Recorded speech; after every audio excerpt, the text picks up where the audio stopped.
There's a couple of things I don't really understand about how people are talking about what happened today and what's going on, and it has to do with one, the people talking about how this was a coup staged by Trump and how this is white supremacy. Now, rushing into the Capitol building is pretty stupid. I mean, I don't advocate that at all.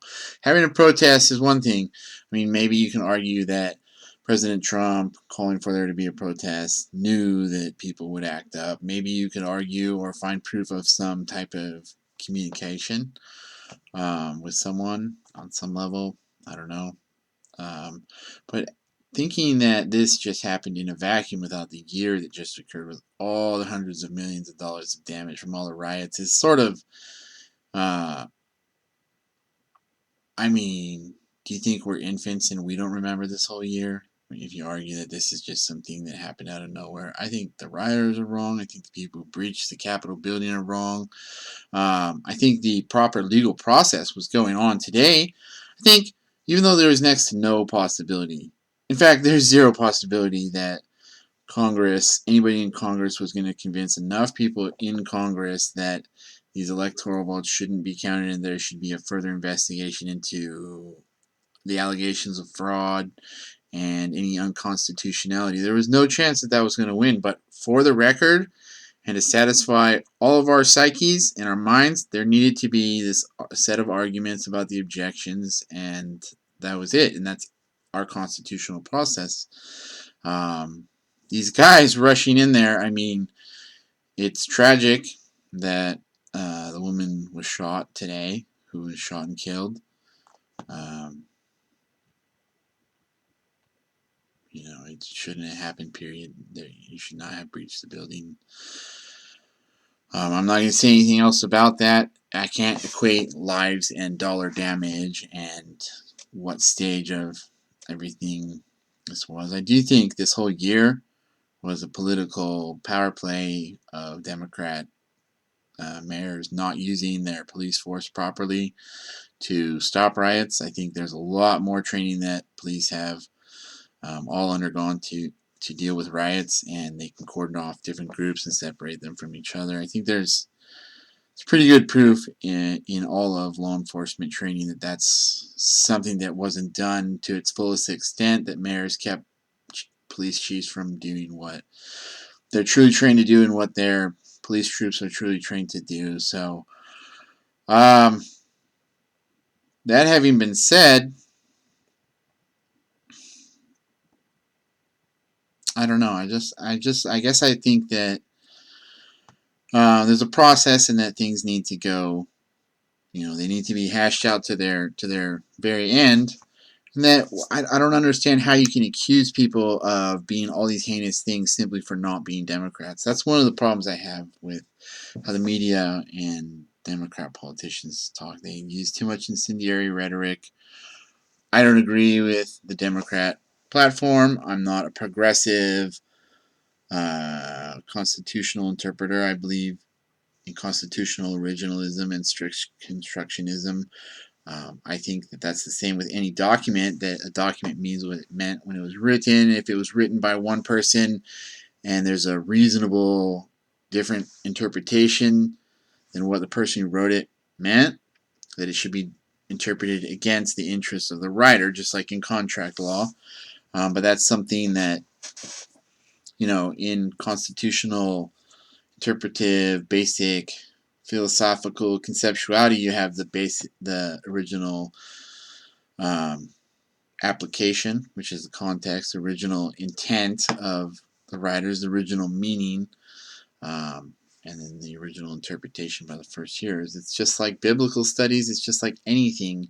You know basically what ways it was taken when it was written, and there's things from my perspective that no one ever thought until more and more politically motivated interpretations have been made of each part of the Constitution and all the corpus juris in our country. So that's obviously my bias. I'm telling you I vote Republican, but to be told that I'm a white supremacist and I'm a fascist because I want there to be strong borders, and I don't think that amnesty for people who broke the law to come here, who were basically incentivized to come here by being given all these benefits. Um, I just don't think that's right. I think that's tipped the scales to where we are today. That's what people are mad about. But at the same time, we have our representative democracy, and that's what was going on today. Pence, I think he did the right thing. I very much think he did the right thing by not pushing the issue of whether the president of the Senate had the right to, in any unilateral way, say that there needed to be an investigation and try to force there to be a contingent election. I mean, I really don't know what would have happened had he tried anything to do anything other than saying, look, okay, now it's going to go to these objections and to see if there's going to be an investigation. That's it. I mean, a contingent election would have been something if it was arrived at through Congress. I mean, there's next to no possibility of that. So it is what it is. I think this whole year has been so many types of wrong. I mean, in general, Black Lives Matter uh, has had poster children who were breaking the law. People in their own community called the police. The police had to show up. People fight the cops. It's the type of thing no one teaches their children to do, okay? Nobody who's a part of the Democrat Party goes, oh, yeah, look, Junior, here, see that guy? See what he did? Make sure you do that if the police ever show up. No, you say no. You don't fight. No one teaches their kids to do this. That's a really good way to get shot and killed. So, I don't know. I think people maybe just need to calm down in general. I think the social media element, instantaneous communications, has caused there to just be too much outrage and not enough actual calm discourse. I don't know. That's about it. I just think it's weird the way the media makes it sound like we're all fascists for being Republicans. I've been a Republican for the last 13 years, registered. For about 5 years, I was neutral. About 5 years, I voted Democrat. For like 3 years, I voted Republican. And before that, I was a juvenile. So I had religious reasons for being a conservative and voting about issues and voting for Republican candidates. As a member of the Lutheran Church Missouri Synod, I went to California Lutheran University in 1997 and became a religion major, and it was part of the Evangelical Lutheran Church in America. It's sponsored by the ELCA. I didn't know what the ELCA was right then, but I stuck with the major. I don't know, I guess I just kind of stumbled upon the school, and I really, what I heard, what was said, didn't register with me. As I didn't know there was a liberal side of the Christian churches. The denominations across our nation have kind of two sides, and they're split by the historical critical hermeneutic in general and more conservative hermeneutical methodologies of interpreting the scripture. There's groups in between, like the Lutheran congregations in Mission for Christ, that are open to an amount of the historical critical hermeneutic, but they are still conservative groupings.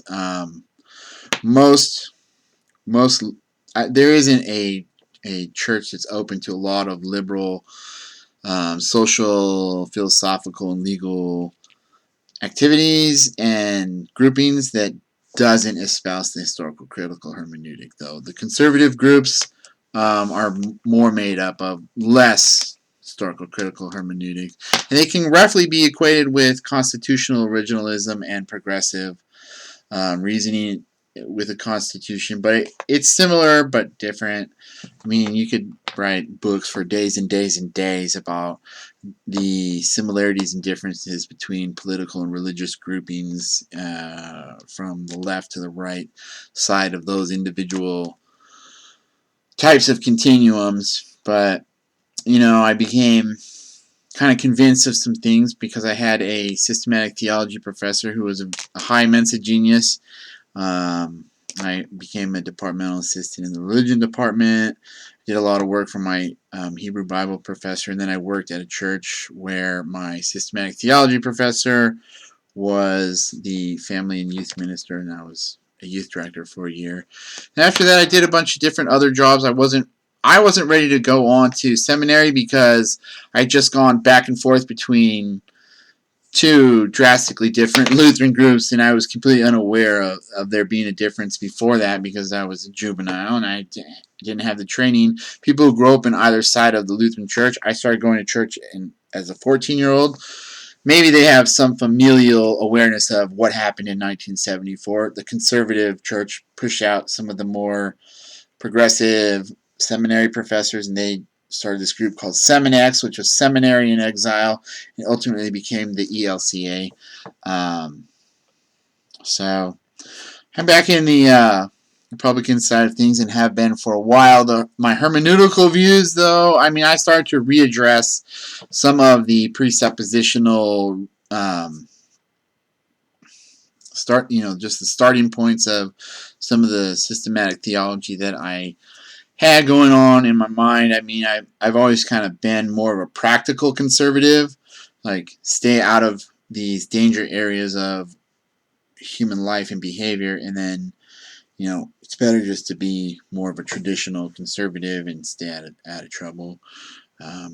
But I just kind of started to readdress different things, like the idea that I'm not completely closed off to there being different fragments of the Hebrew Bible that were woven together during the Babylonian captivity to a certain extent, and there may be being 2 or 3 writers of the book of Isaiah, but I'm not open to the idea that someone says that God could not have given the first Isaiah writer a view of the future and a vision of the name Cyrus of Persia.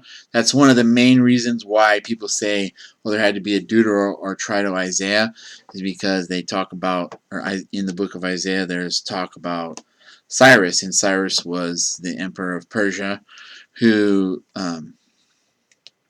let all the captives from the Babylonian captivity go. All the different nations.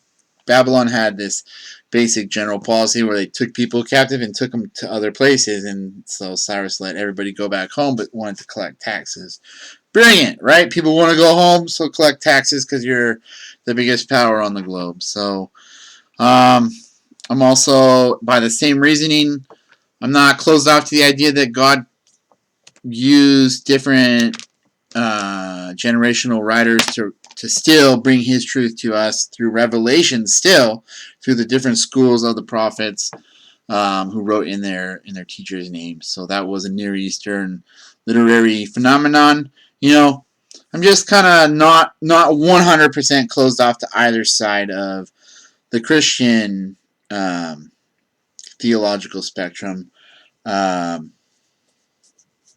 I just think that Democrat politics, though, are disingenuous, and that the Constitution was written when it was written, and we can see what was going on historically, so it meant what it meant. It means what it meant when it was written. So it's a way easier thing, I think, to get at the idea of when we know when it was written, who wrote it, what was going on, whereas we don't know everything about these biblical writers. So it is what it is. I think people need to calm down and obey the law at all points. I'm not a very big fan of civil disobedience, very much at all. I think we should protest if we want, but I think you should write. I think you should write what you think. I think you should write your congressperson about things you think about. I think you should, as an individual, make a YouTube video without any editing like this. Like, I'm never going to be a person who edits YouTube videos, because if you need to see a bunch of cartoons and little diagrams, maybe you'll see that in some written material that I make. When I'm talking about opinion, I have opinions, and my opinion is that I'm a moderate, but I'm a conservative, a moderate Republican, and that people need to quit anathemizing and caricaturizing people who aren't in their political group. Like, I don't think Democrats are a bunch of psychopathic idiots. I think there's extremists who are trying to hijack their party and our country. I do get pulled in the other direction, but I'm not some type of right-wing splinter terrorist. You know, I don't agree with the use of violence for political means. I think we just had our representative democracy in action right here, and it was interrupted by the shenanigans today that turned tragic. So, I mean, to the family of the woman killed today, my condolences. I wish that had not happened. I wish the whole breach of the Capitol had not occurred today. But we are where we are, and that's it. I think, moving forward,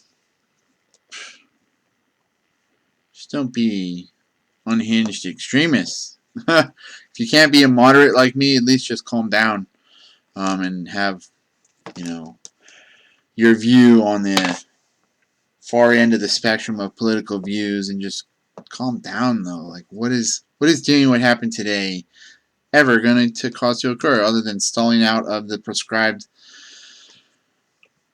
constitutional process for counting the electoral college votes? So that's it. That's my soapbox for the day. Thank you.